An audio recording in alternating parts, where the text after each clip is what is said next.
السلام عليكم، ازيكم عاملين ايه؟ يا رب تكونوا بخير. طبعا انا قبل ما ابدا الفيديو ما ننساش نصلي على النبي، ويلا نشوف هنعمل ايه مع بعض. جبت لكم بقى سر المخللات من قلب المصنع نفسه، تعالوا بقى مع بعض نشوف عاملينه ازاي. معايا هنا بقى شويه خضار مشكلين كده، يعني معايا خيار وجزر ولفت وفلفل وقرنبيط وبصل او برمه، اللي هو البصل الصغير ده. بعد كده بقى جبت القرنبيط عندي، حطيت عليه ميه سخنه كده بتغلي هو والبصل، عشان هقول لكم ليه دلوقتي. وهاسيب بقى المَيّة عليه لحد ما تبرد تمامًا، وطبعًا كمية الخضار هنا الكمية اللي أنتم عايزينها والكمية اللي عندكم، وتنفع كمان مع أي نوع واحد بس، يعني جزر بس، خيار، فلفل، أي حاجة أنتم عايزينها، تمام. بس أنا هنا كده كان عندي شوية خضار فعملتهم. معايا هنا بقى الست الكل هي اللي كانت بتقطّعه، بُصّي قطّعيه بأي طريقة تعجبِك، يعني بالسكينة بس ماشي، بالسكينة بتاعة المخللات دي، أي تقطيعة تحبيها. أنا هنا بُصّوا يعني باستخدم كل السكاكين اللي في البيت عشان أقطّع شوية مخلل، أي طريقة تعجبِك قطّعيه بيها. هنا بقى كنت خلّصت كمية الخيار اللي عندي، وبعد كده هاخش على طول على مرحلة اللفت، يعني بُصّي قطّعي الخضار كلّه وارجعي لي.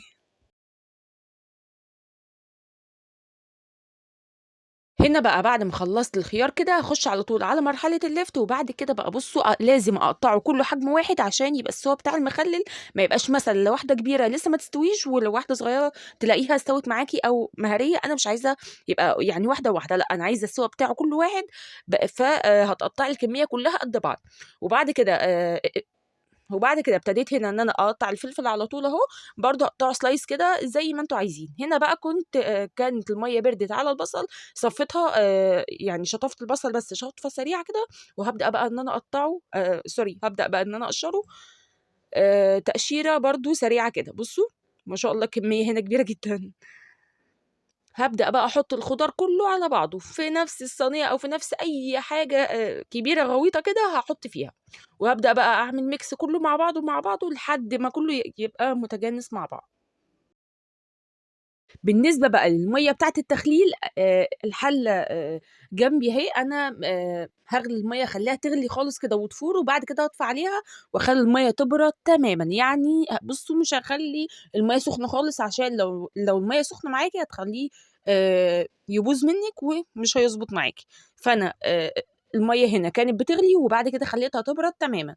بُصّوا بقى حطيت كل الخضار مع بعض في نفس الصينية، وبعد كده حطيت البصل اللي إحنا قشرناه مع بعض، القرنبيط اللي أنا كنت عاملاه في الأول معاكم، وهنا كان عندي يعني كام ليمونة كده كنت غالياها برضه، بس نسيت بصراحة أصوّرها، تمام. ومعايا بقى معلقة هريسة فلفل أحمر كده، يعني هريسة شطة أو ممكن تستغني عنها اللي أنتِ عايزاه، بس بصراحة المرحلة دي بتدّيها يعني شكل تحفة كده في المخلل وأنتِ بتقدّميه.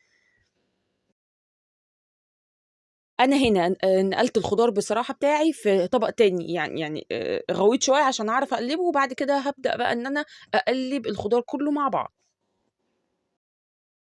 هنا بقى كنت قلّبت الكمية كلّها، وبعد كده هابتدي إن أنا أعبّيه في أي بطرمانات عندي، أيًا كانت بقى البطرمانات اللي عندي، وطبعًا يُفضّل إن هي تكون إزاز، بس أنا بصراحة ما كانش عندي بطرمانات إزاز، تمام.